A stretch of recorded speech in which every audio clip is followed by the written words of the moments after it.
Of all the characters in the Marvel Cinematic Universe, Loki is the only one who gets away with trying to kill us all twice, and also dying himself 3 times, and then still getting his own Disney Plus show. I really don't see what all the fuss is about. Thanks to Tom Hiddleston's performance, the internet is full of Loki cosplay, Loki fan art, and Loki fan fiction. NANI?! But movie Loki is old news, and we're diving into the bonkers, the embarrassing, the unbelievable bits of canon that Tom Hiddleston would probably try and kill us a 3rd time for mentioning. We're talking Loki's unhealthy obsessions with candy and eugenics, his troubling love of female identity theft, and the time he turned the God of Thunder into the Frog of Thunder. This is CanonBall.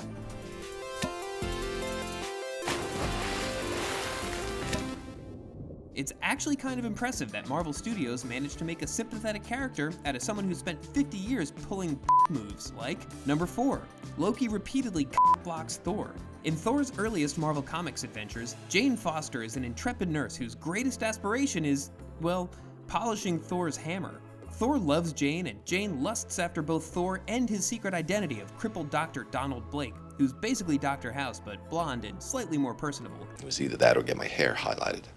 Smugness is easier to maintain. So what's stopping these two from turning the comic into 20 monthly pages of glorious, literally godlike lovemaking? Mainly Loki and his most devious superpower, blocking. Loki is constantly telling on Thor to their dad, Odin, who's kind of old-fashioned and doesn't believe in mixing human and Asgardian genitals. I have failed to destroy Thor's love for a mortal female. In Journey into Mystery number 103 from 1964, Loki even convinces Odin to send the most desirable goddess in Asgard to seduce Thor, for the specific purposes of keeping him from scoring with Jane. Thor barely notices that there's an impossibly attractive lady throwing herself at him, but she still succeeds in making Jane jealous via a smooth seduction technique known as pretending to have defective ankles. My ankle. Quick, doctor. Hold me. Another time, in Journey into Mystery number 88, Loki takes advantage of Thor's love for Jane and Jane's severe tiger blindness to put Thor's hammer into a force field. And since not holding his mallet for 60 seconds or more is Thor's version of kryptonite, this means he's now trapped in his puny human form, and no one can stop Loki from doing the most evil things imaginable. Luckily, the most evil things he could think of in 1963 were turning things into candy, Metal motor cars into masses of melting ice cream, and disarming Soviet nukes. To the relief of communist diabetics everywhere, Thor manages to get his hammer back by tricking the god of trickery via a plastic dummy and some ventriloquism. Yeah, the 60s were not Loki's brightest years. Look, Thor! A giant sea beast attacking that small boat! We're getting the impression that candy wasn't the only substance he was abusing back then. As for Jane, it looks like Loki actually helped her dodge a bullet by sabotaging her relationship with Thor. Number 3, Loki the future Nazi versus Thor the domestic abuser. In Guardians of the Galaxy number 39 from 1993, we meet the Loki of the year 2993, and he's pretty much the same rapscallion we know and love, except he's way more into eugenics and misogyny, but mostly eugenics. It turns out Loki has spent centuries breeding a perfect race of mutant killers just so he can invade Asgard and take revenge on Thor. This means that, in some multiverse, there are thousands and thousands of published comic pages about Loki forcing superhuman creatures to have sex with each other. But in our wretched universe, Marvel refuses to show us this story, because apparently they cockblock just as hard as Loki. What Marvel did show us is the moment Loki's master race storms Asgard and meets future Thor, and it's just a huge, sorry mess. Thor, that is. The God of Thunder has really let himself go by 2993, and he doesn't even have a sweet beard and a Lebowski sweater to balance it out. He's also started carrying a fake Mjolnir instead of the real one, in a sad attempt to hide the fact that he can't get it up anymore. And his wife is not fooled. The story of how Thor got like that is even sadder than his looks. After marrying the goddess Sif, Thor immediately turns into a deadbeat dad and abandons her and their son, Woden, who copes by becoming an insufferable little turd. Odin steps in and forces Thor to stay in Asgard and raise the brat, but that just makes him resent his family even more. So he seeks solace in his best friends, food and alcohol. At this point, Woden decides that no dad is better than an embarrassing dad and runs away from home, leading to a marital dispute in which Thor raises his hand to try to hit Sif. And we say try because the fight doesn't end well for him. In the end, a grown-up, surprisingly well-adjusted Woden and Odin prevent Herr Loki from annexing Asgard, and they're even kind enough to let Thor tag along so he'll feel better about himself. But believe it or not, this isn't even Thor's most undignified transformation. That honor goes to number 2, the time Loki turned Thor into a frog.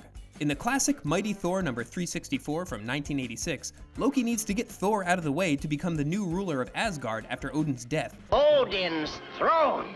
Mine! So he uses a powerful spell to make sure his brother croaks too, but in a literal sense. As a frog, you see. Whoa, she turned me into a newt! A newt? I got better.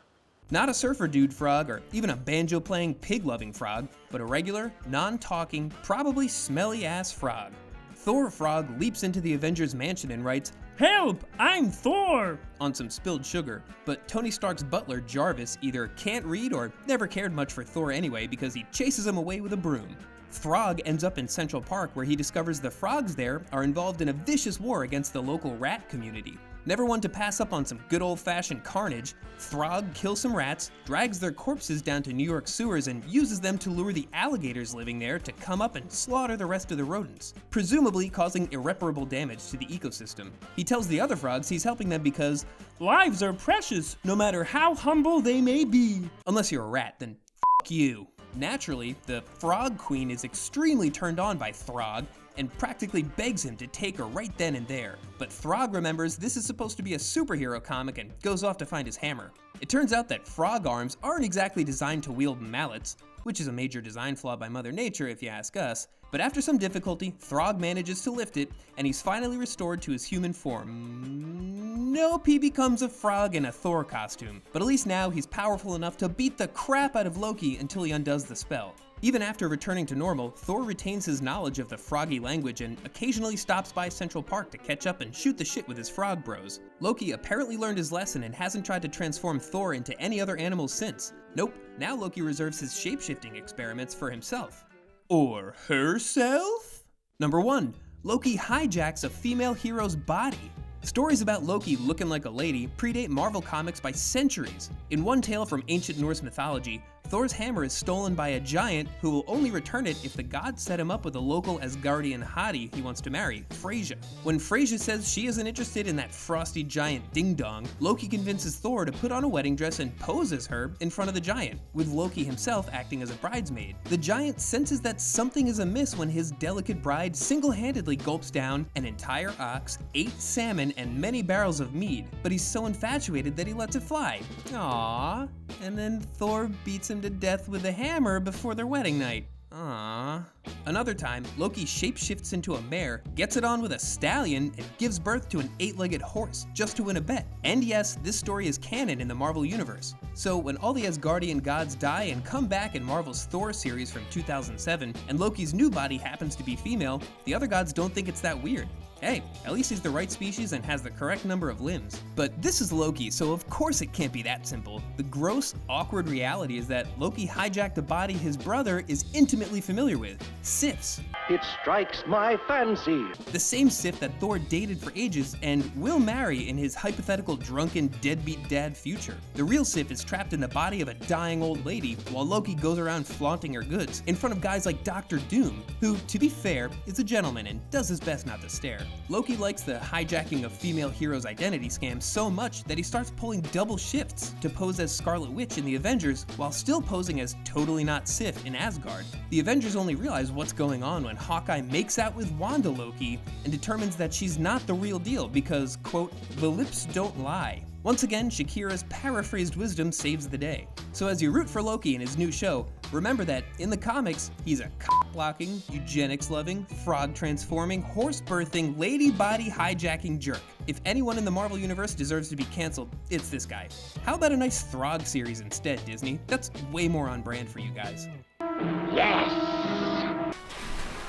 Hi, I'm Jesse. We like to have fun here at CanonBall, but the truth is, millions of fictional love interests suffer from weak ankles. But you can help. By simply liking, subscribing, and ringing the bell, you can help a dated trope get prescription socks. Do the right thing.